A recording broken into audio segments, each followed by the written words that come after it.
कभी कभी डॉक्टरों का निर्णय गलत भी हो जाता है। वो कोई परमात्मा तो है नहीं, मनुष्य है, कहीं कहीं परीक्षण में गलती रह जाती है, तो कभी कभी गलत निर्णय भी दे देते हैं। एक डॉक्टर साहब ने गलत निर्णय दे दिया रोगी का। रोगी आईसीयू में था। आईसीयू समझते हैं? आईसीयू है इंटेंसिव केयर यूनिट। उसकी खास देखभाल होती है, एक अलग वार्ड होता है, उसमें सबको जाना मना होता है, खास लोग ही जा सकते हैं या डॉक्टर लोग जाते हैं। तो ज़रा विशेष सावधानी से उसकी चिकित्सा की जाती है। तो जिसकी हालत ज़्यादा नाजुक हो, ज़्यादा ही खराब हो, मरने वाला हो, उसके आसपास हो, तो उसको आईसीयू में रख देते हैं। तो बहुत सारे रोगी आईसीयू में थे। एक बूढ़ा व्यक्ति था, कोई 80-85 साल का, बहुत कमज़ोर था, हालत ख़राब थी, कभी होश में आता था, कभी बेहोश हो जाता था। तो वो डॉक्टर साहब आए, राउंड पे आते हैं चेक करने बारी बारी से सबको। तो उस रोगी को भी डॉक्टर साहब ने चेक किया, उसकी नब्ज देखी, नब्ज खत्म। फिर स्टेथोस्कोप लगा के देखा,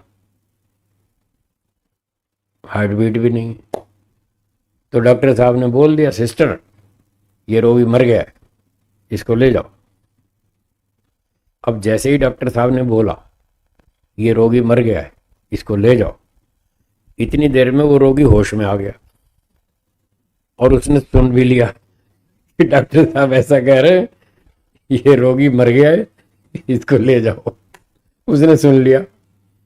सुन लिया तो वो बेचारा, हालत तो खराब थी, मरी मरी आवाज में बोला, नहीं डॉक्टर साहब, अभी मरा नहीं हूं, अभी जिंदा हूं। ऐसे ऐसे बोला। तो नर्स ने उसको डांटा, है चुप रहो, डॉक्टर को तुमसे ज्यादा मालूम है।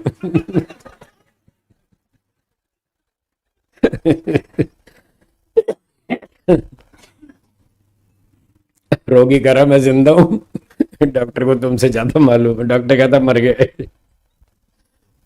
तो ऐसे कभी कभी हो जाता है ना, उल्टे गलत निर्णय भी हो जाते हैं। अब ऐसे गलत निर्णयों पर फिर लोगों को भ्रांति भी हो जाती है। डॉक्टर साहब ने एक को डेड डिक्लेयर कर दिया कि ये मर चुका है, जबकि मरा नहीं था, बेहोश हो गया था। तो 4 घंटे के बाद फिर वो खड़ा हो गया, वो होश में आ गया, खड़ा हो गया, अभी इतना बूढ़ा भी नहीं था। तो जब वापस होश में आ गया तो फिर उसने कहा, भाई क्या हो रहा है, ये सब क्या कर रहे हो तुम? तो लोग तो उसके जलाने की तैयारी कर रहे थे कि भाई डॉक्टर साहब ने कह दिया मर गया है। तो उसकी तैयारियां कर रहे थे, जाओ भाई कपड़ा लाओ, फलाना लाओ, ये लाओ और वो लाओ। फिर जब वो होश में आया तो उसने देखा ये क्या हो रहा है। तो जब वो होश में आया तो लोगों ने समझा इसमें तो भूत घुस गया। डॉक्टर साहब ने तो कह दिया था मर गया, ये तो वापस खड़ा हो गया, इसमें लगता है कोई भूत घुस गया है। अच्छा, कभी कभी वो कहता है मैं अभी यमलोक की यात्रा करके वापस आ गया हूँ। फिर वो ऐसी बातें कहता है। बचपन से वो कहानियां सुन रखी हैं, तो बस वही वो बोलना शुरू कर देता है। तो ऐसी स्थिति में बहुत सारी भ्रांतियां भी फैल जाती हैं। ना कोई ऐसा यमलोक है, जैसा पुराणों में आप सुनते रहते हैं, पुराणों की कथाएं, कि यमदूत आते हैं और वो उसको ले जाते हैं यमलोक में। फिर वहाँ कोई चित्रगुप्त बैठा है, वो हिसाब खोल के देखता है, फिर कहता है नालायकों किसको ले आए, इसको नहीं लाना था। गलत आदमी को ले आए, वो 3 गली पीछे वाला था, उसको लाना था, तुम किसको ले आए, ले जाओ इसको वापस। तो कथा कहानी जैसी सुनाते हैं, बस फिर वो वैसी वैसी बोलना शुरू कर देता है। तो ऐसा कुछ नहीं होता। हाँ जी, हाँ उसमें सब कहानियां हैं, बाकी ऐसा होता नहीं है। कोई दरबार नहीं लगा है अलग से, कोई चित्रगुप्त नहीं बैठा है। वेदों में लिखा है एक ही परमात्मा है, वही यम है। हाँ वो गप है। तो वेदों में बताया एक ही ईश्वर है, वही सबका राजा है।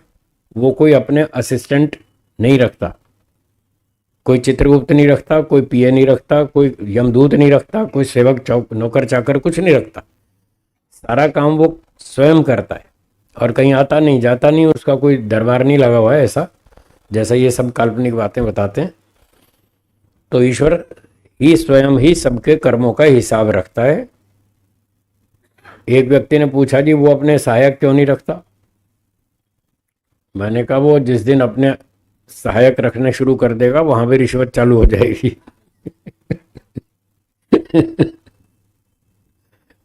जो सहायक होगा वो तो अपनी अकल से काम करेगा ना, पर ईश्वर का काम तो कोई बिगड़ता नहीं। अगर उसके नौकर चाकर रखना शुरू कर दे तो वो नीचे घोटाले शुरू कर देंगे। वो सारे ईश्वर जैसे थोड़ी होंगे, वो तो स्वार्थी होंगे, अल्पशक्तिमान होंगे, अज्ञानी होंगे, हैं, भ्रांति वाले होंगे, संशय वाले होंगे, पता नहीं क्या क्या करेंगे वो। तो सारा ईश्वर का काम बिगड़ जाएगा, सारा सिस्टम बिगड़ जाएगा, अन्याय शुरू हो जाएगा। इसलिए ईश्वर कोई असिस्टेंट नहीं रखता, वो अपना काम स्वयं करता है। आप अपना काम जितना अधिक स्वयं करेंगे उतना ही आप अधिक सुखी रहेंगे, क्योंकि आप चाहते हैं, जैसा आप चाहते हैं वैसा काम होना चाहिए। जिस क्वालिटी का आप चाहते हैं वैसा होना होना चाहिए। जो काम जिस क्वालिटी का जिस तरीके से आप चाहते हैं वैसा वैसा ठीक ठीक 100% दूसरा व्यक्ति समझ पाता है? नहीं समझ पाता। तो जब वो समझता ही नहीं आपको कैसा काम कब कितना कैसे चाहिए, वो समझता ही नहीं, तो वो कैसे करके देगा? आपकी इच्छा अनुकूल नहीं करेगा वो। तो जितना जितना आपकी इच्छा के विरुद्ध करेगा उतना उतना आपको गुस्सा आएगा, परेशानी होगी, मज़ा नहीं आएगा। यार क्या बोला था, बाजार से लाने को क्या ले आया, मंगाई थी कुछ और वस्तु, ले आया कुछ और, मंगाई थी इस क्वालिटी की, ले आया बेकार। तो फिर आपको मज़ा नहीं आएगा। इस समस्या से बचने के लिए ईश्वर अपना कोई पीए नहीं रखता, कोई नौकर चाकर नहीं रखता, कोई असिस्टेंट नहीं रखता, वो सारा काम खुद करता है। इसलिए 100% उसकी इच्छा अनुकूल होता है। वो सर्वशक्तिमान भी है, उसको ज़रूरत ही नहीं पड़ती सहायता लेने की।